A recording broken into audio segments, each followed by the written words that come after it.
Alors monsieur, bonjour, merci de nous rejoindre à la une de l'actualité. Le président de la République, chef suprême des forces armées, ministre de la Défense nationale, Abdelmadjid Tebboune, préside ce dimanche la réunion périodique du Conseil des ministres via visioconférence.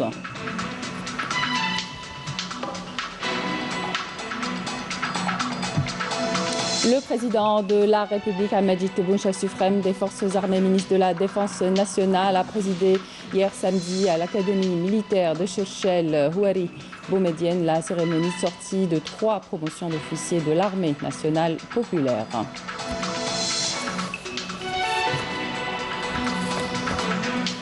On terminera ce journal avec une visite à Bdjaïa, découvrir le Cap Carbon situé à 220 mètres au-dessus du niveau de la mer et qui offre une vue imprenable sur la Grande Bleue. Bienvenue à tous. Le président de la République, chef suprême des forces armées, ministre de la Défense nationale, Abdelmadjid Tebboune, préside en ce moment la réunion périodique du Conseil des ministres via visioconférence et qui est consacrée à l'examen des exposés sur la relance et le développement des activités sectorielles qui s'inscrit dans le cadre de la nouvelle approche socio-économique en plus du projet de réalisation de la Grande Mosquée d'Alger.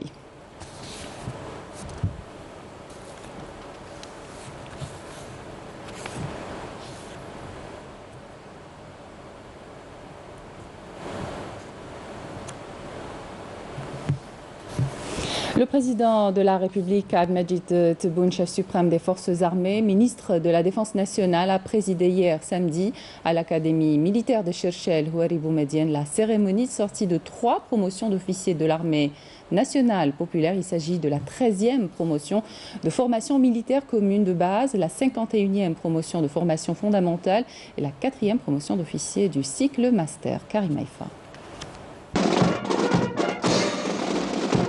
3 promotions d'officiers étaient à l'honneur. Il s'agit de la 13e promotion de formation militaire commune de base, la 51e promotion de formation fondamentale et la 4e promotion d'officiers du cycle master. À l'entrée de l'académie, le président Abdelmadjid Tebboune a observé un moment de recueillement en hommage au défunt président Houari Boumedienne, dont l'académie militaire de Chirchel porte le nom, pour déposer ensuite une gerbe de fleurs sur la stèle commémorative et réciter la Fatiha.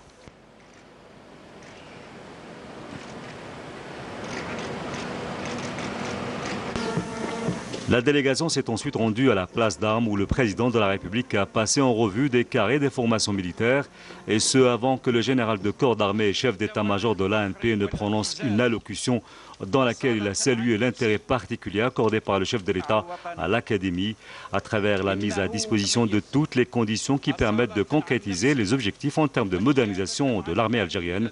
De son côté, le commandant de l'AMIA, le général-major Selim Grid, a évoqué lors de son allocution le rôle pionnier que joue l'Académie dans l'instruction d'une élite de cadres de l'armée nationale populaire en leur offrant une formation militaire scientifique de qualité.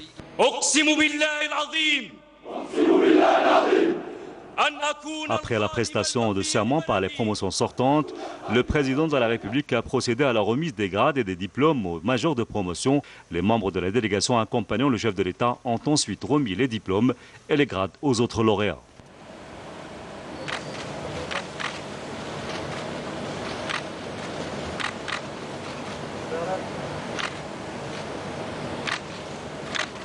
électronique.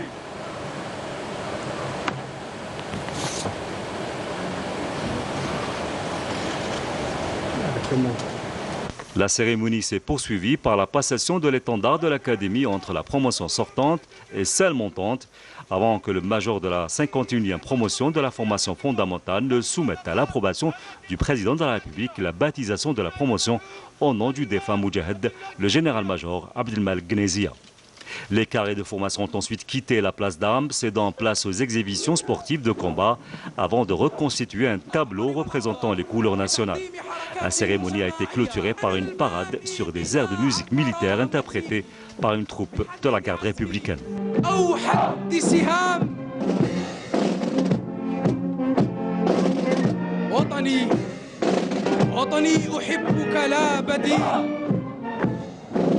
أتريد من قولي دليل سيظل حبك في دمي لا لن أحيد ولن أميل. À l'issue de ces exercices démonstratifs, le président de la République a visité la direction de la recherche scientifique et technologique et ses laboratoires de recherche et a assisté à un exposé détaillé sur ses missions pour suivre ensuite via télédiffusion quelques exposés scientifiques des travaux de fin d'études d'élèves officiers issus des cycles licence et master avant de rencontrer les cadres et les élèves de sexe féminin qui ont participé à cette cérémonie de sortie de promotion des femmes militaires que le chef de l'État a tenu à saluer, clôturant la cérémonie par un hommage rendu à la famille du défunt Moudjahed, le général-major Abdelmalek Gnezia, avant de parapher le livre d'or de l'Académie.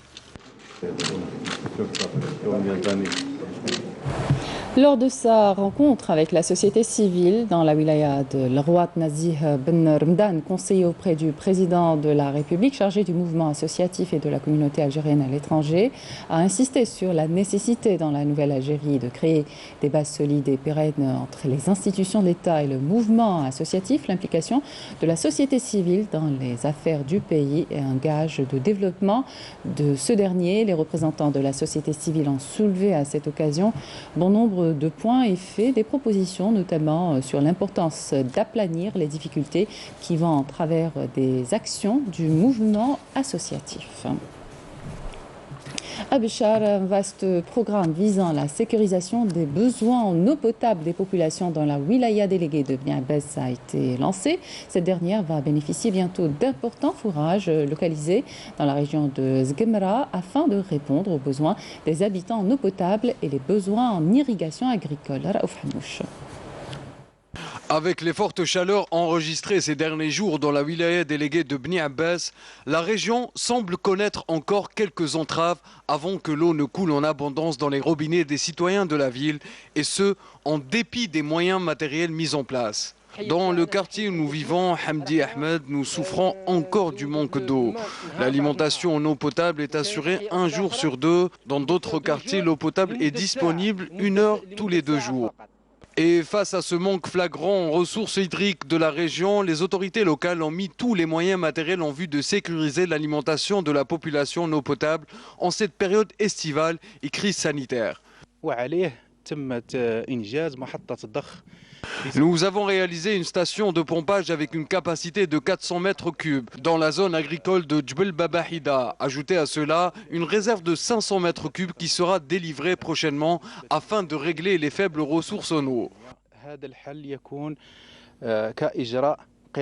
La wilaya déléguée de Bni Abbas ambitionne d'accroître les capacités d'alimentation en eau afin d'assurer de répondre favorablement et sans délai à toutes les préoccupations des citoyens en matière de disponibilité en eau potable.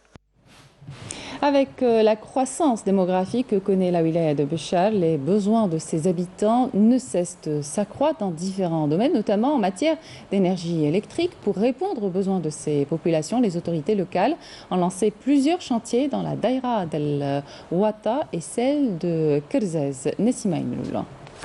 La nouvelle ligne électrique mise en service raccordant la Daïra d'El Ouata sur une distance de 60 km à partir de la centrale de production de l'énergie de Bni Abbas va assurer les besoins des habitants de la région qui ont souffert des années durant des perturbations de courant électrique. Ce sont des coupures qui se produisent naturellement. Il est cependant important d'améliorer la qualité de service au profit des citoyens de manière à éviter les chutes de tension. La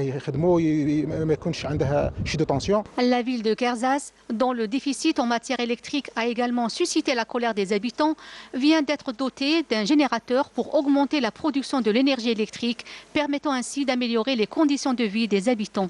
On constate une grande amélioration en matière d'électricité par rapport aux années précédentes, même si des insuffisances existent encore. Cette année, la capacité en matière d'électricité s'est bien améliorée. Nous souhaitons la réalisation d'autres projets. Compte tenu de la croissance des populations de cette région, des travaux de réalisation d'une nouvelle centrale de production électrique ont été lancés au niveau de Bni Abbas, va permettre de renforcer davantage les capacités de production énergétique des localités éloignées du chef-lieu de wilaya dont les besoins sont en constante augmentation.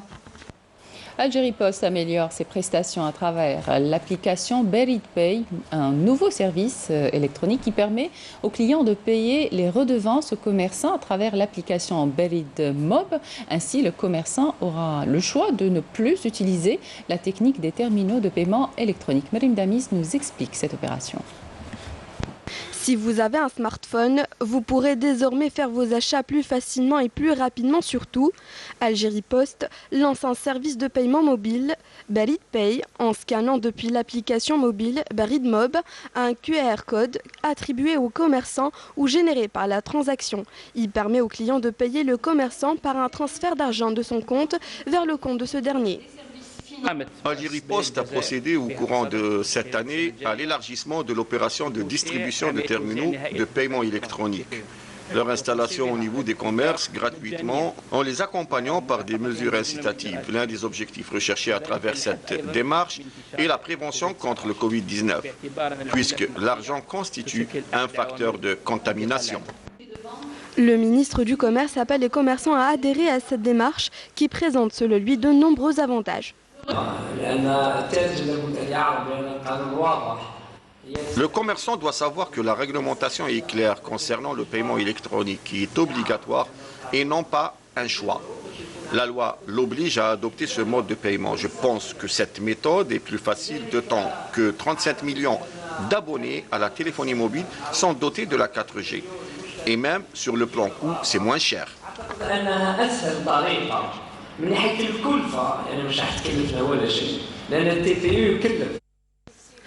Un nouveau moyen de paiement hautement sécurisé et qui facilite le quotidien des clients destinés à la généralisation du paiement électronique en Algérie. Dans l'actualité également, la situation épidémiologique en Algérie avec le dernier bilan de la pandémie de coronavirus qui fait état de 401 nouveaux cas, 287 guérisons et 6 décès. Plus de détails avec le porte-parole du comité scientifique de suivi de l'évolution de la pandémie du coronavirus, le docteur Jamel Foura. Aujourd'hui, le samedi 22 août 2020, nous allons vous donner comme d'habitude un point de situation sur l'évolution épidémiologique de la Covid-19 en Algérie depuis le début de la pandémie à ce jour.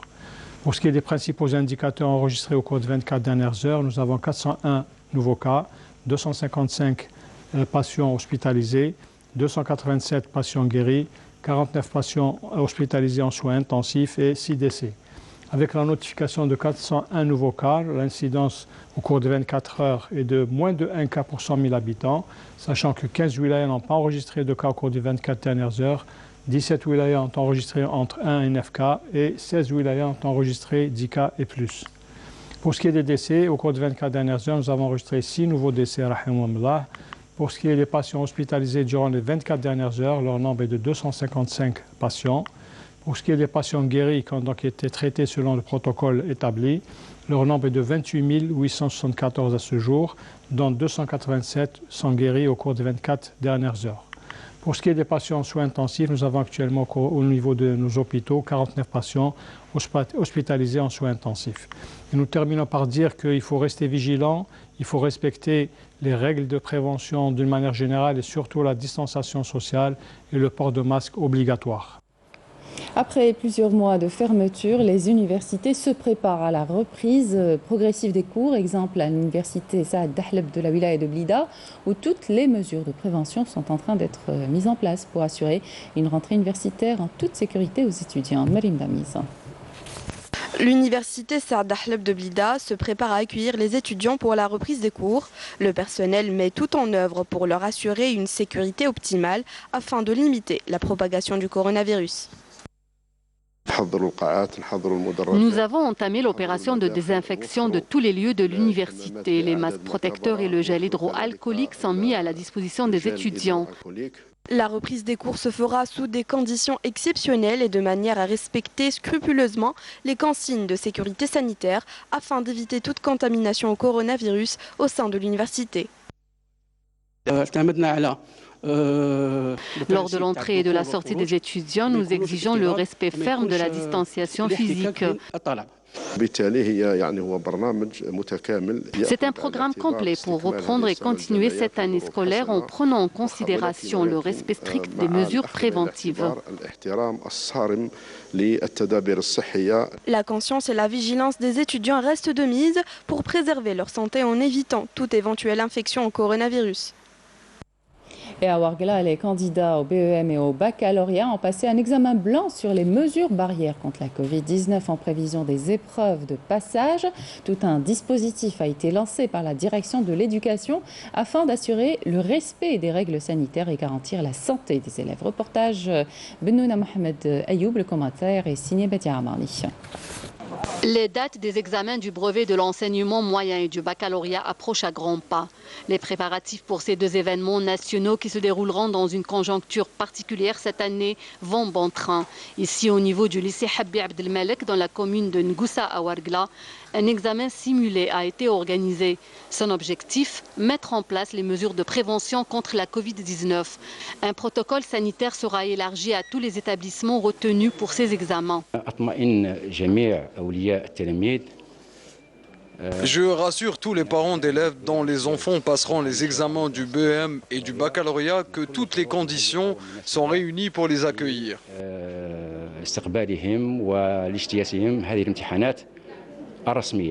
Des mesures de prévention drastiques seront appliquées depuis l'accès au centre d'examen.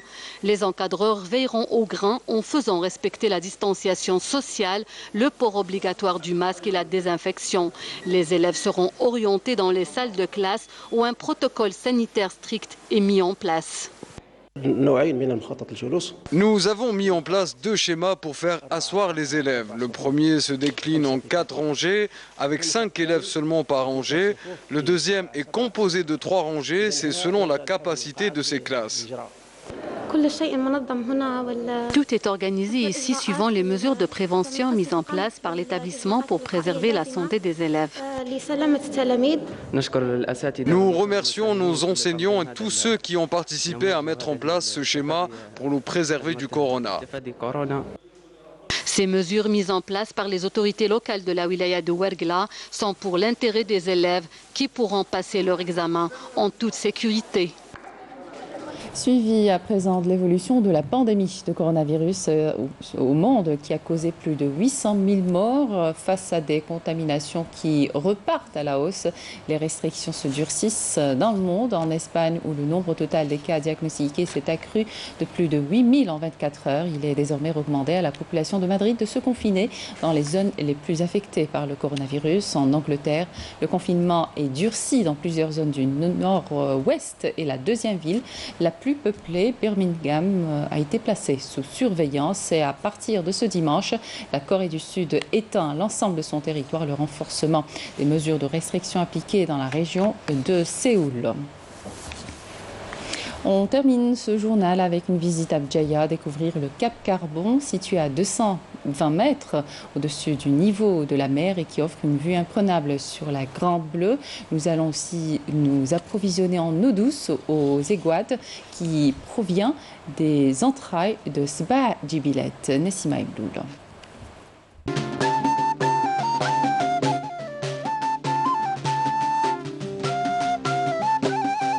Ville touristique par excellence, avec ses multiples sites qui méritent amplement d'être visités.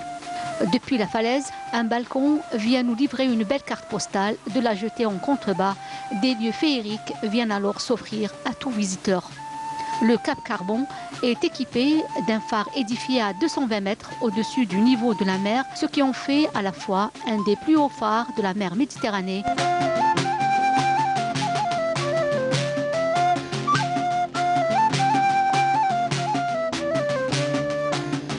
On a choisi la région le paysage qui m'a comme تشوفوا. Nous avons choisi cette région par rapport au paysage que vous voyez. Cette plage ne peut être accessible qu'en bateau. Béjaïa n'a pas fini de nous faire rêver.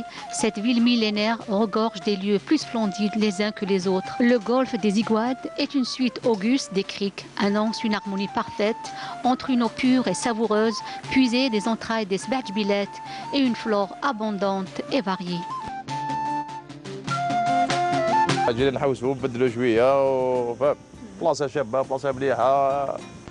Évidemment, Béjaïa ne se résume pas à ces lieux. D'autres endroits considérés véritables trésors naturels, d'une splendeur et d'un mystère dont seule la nature possède le secret, sont à découvrir.